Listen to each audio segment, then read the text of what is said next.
లక్ష్యం. అందుకోసమే అహర్నిశలు శ్రమిస్తున్నాం. ఈ రెండేళ్లలోనే రాష్ట్రానికి రికార్డు స్థాయిలో పెట్టుబడులు తీసుకురాగలిగాం. ధీరోదాత్తుడు ఎన్నడూ తనకు ఎదురైన అవరోధాలకు బెదరుడు. అవరోధాలనే అవకాశాలుగా మలుచుకొని ముందుకు సాగుతాడు. మేమెంచుకున్న లక్ష్యాల వైపు అడుగులేయటంలో ఎన్ని అడ్డంకులు ఎదురైనా లెక్క చేయక ముందుకు సాగుతున్నాం. ప్రజల నుండి పన్నుల రూపంలో వచ్చిన సొమ్మును తిరిగి వారి అభ్యున్నతి కోసమే వెచ్చిస్తున్నాం.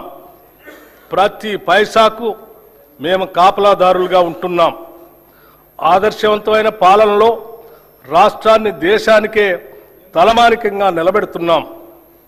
సుస్థిర రాజకీయ వ్యవస్థ, పటిష్టమైన ప్రణాళిక, దూరదృష్టి, ప్రజలకు మేలు చేయాలనే పట్టుదల మమ్మల్ని నడిపిస్తున్నాయి.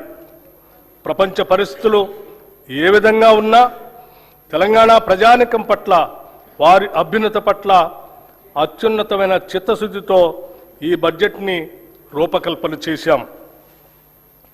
అధ్యక్ష, బడ్జెట్ అంటే సంఖ్యల చుట్టూ తిరిగే అంకెలు కాదు, ప్రజల చుట్టూ తిరిగే సంఖ్యలు.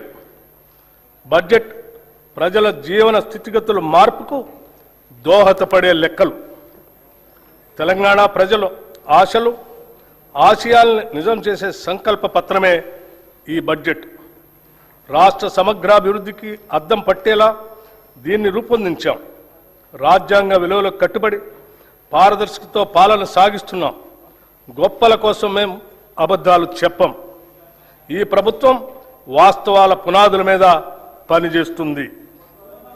మభ్యపెట్టే మాయమాటలు చెప్పం. ప్రశ్నించిన వారిని దూషించడం మా నైజం కాదు. బాధ్యతతో ఎవరు ప్రశ్నించినా బాధ్యతతోనే వారికి సమాధానం చెప్తాం. అది ప్రజల పట్ల, ప్రజాస్వామ్యం పట్ల మాకున్న చిత్తశుద్ధి.